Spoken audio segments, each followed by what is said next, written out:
முருகாச்சரணம். கந்தர் அனுபூதி பாடல் 19. வடிவும் தனமும் என்று துவங்குகிற பாடல்.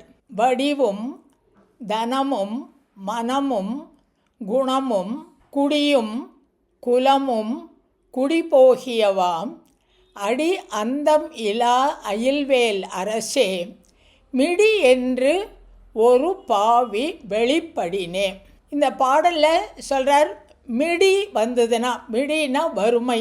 வறுமை வந்தால் ஒருத்தனுடைய செல்வம், அவனுடைய அழகு, அவனுடைய புகழ், பெருமை எல்லாம் போயிடும் அப்படின்னு சொல்கிறார். இந்த இடத்துல வறுமை அப்படின்னு சொல்கிற போது 3 விதமான வறுமைகளை குறிப்பிடுவோம். ஒன்று பொருள் இல்லாமல் ஏற்படுகின்ற வறுமை, இன்னொன்று தார்மீக வறுமைன்னு சொல்லுவோம். ஒழுக்கத்தில் குறைபாடு உள்ளவனாக இருத்தல், ஒழுக்கம் இல்லாதவனாக இருத்தல், அது தார்மீக வறுமை.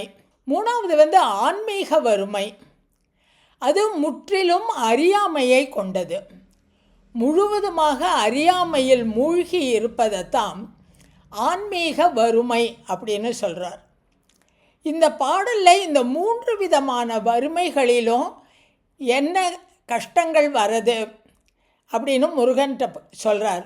வடிவும் தனமும் மனமும் குணமும் குடியும் குலமும் குடிபோகியவா.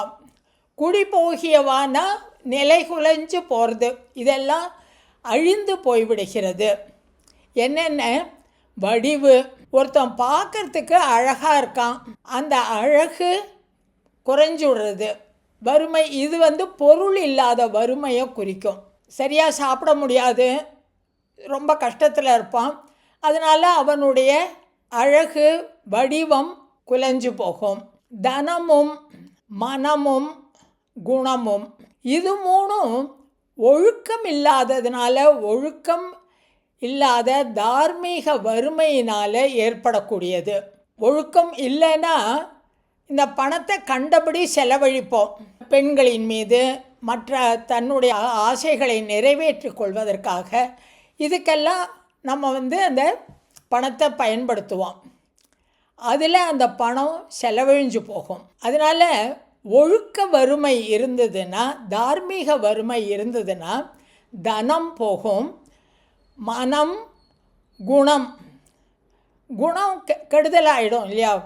கண்டது மேலே ஆசைப்பட்டு அவற்றை தேடி அலையும் பொழுது ஒழுக்க நெறி கோட்பாடுகள் எல்லாம் சிதறி போகும். அடுத்தது சொல்கிறார், குடியும் குலமும். தான் பிறந்த குடி, தான் பிறந்த குலம், இவற்றின் பெருமை எல்லாமே போகும். இதுக்கு எல்லாமே அடிப்படை என்ன?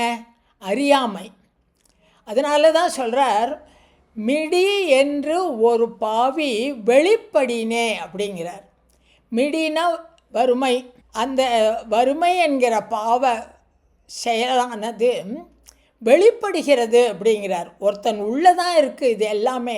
இந்த ஒழுக்கமின்மைங்கிற குணமாகட்டும், பொருளால் ஏற்படுகின்ற தரித்திரம் வேணால், வறுமை வேணால் வெளியிலிருந்து நிகழ்வதாக இருக்கும். மற்ற ஒழுக்க நெறியில் தார்மீக வறுமையும் ஆன்மீக வறுமையும் அவனுக்குள்ளேயே இருக்கிறது, அதுதான் வெளிப்படுகிறது. அந்த அறியாமை வெளிப்படும் போது அது இந்த சாதகன் தான் அனுபூதி பெறணும், பகவானை எப்பவும் நினைக்கணும் அப்படிங்கிற நிலையிலிருந்தெல்லாம் அவனை மாற்றும். அந்த மாதிரி மாற்றுகிறது. அதில் நான் ஈடுபடாமல் நீ என்னை காப்பாற்று. அதுக்கு எந்த முருகனை கூப்பிடுறாருன்னா, அடி அந்தம் இலா அயில்வேல் அரசே அப்படிங்கிறார். அடி அந்தம்னா ஆதியும் அந்தமும் இல்லாதவன், தொடக்கமும் முடிவும் இல்லாத எப்பொழுதும் இருக்கின்ற பரம்பொருள் அவன். அவன் கையில் அயில்வேல். வேல் என்பது ஞானம், கூர்மையான ஆயுதம். அந்த வேல் அஞ்ஞானத்தை களைந்து ஞானத்தை கொடுப்பது. இந்த அஞ்ஞானம் என்கிற வறுமை என்னிடம் இருக்கிறது. அந்த அஞ்ஞானம் என்கிற வறுமையை நீக்குவதற்கு நீ உன்னுடைய வேலால் அஞ்ஞானத்தை அழித்து எனக்கு ஞானத்தை தருவாயாக அப்படின்னு இந்த பாடலில் சொல்கிறார்.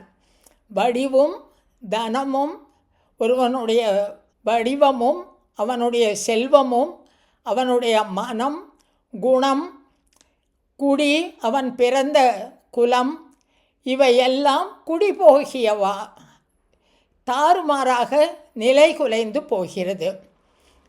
எப்பொழுது என்று கேட்டால், மிடி என்று ஒரு பாவி வெளிப்படினேன். வறுமை, இந்த வறுமை என்பதை 3 விதமாக சொல்கிறோம். பொருள் வறுமை, தார்மீக வறுமை, ஆன்மீக வறுமை. இந்த பாவியானது உள்ளிருந்து வெளிப்படும் பொழுது இந்த குணங்கள் எல்லாம் அழிந்து போகிறது. அதிலிருந்து நீ என்னை காப்பாற்ற வேண்டும்.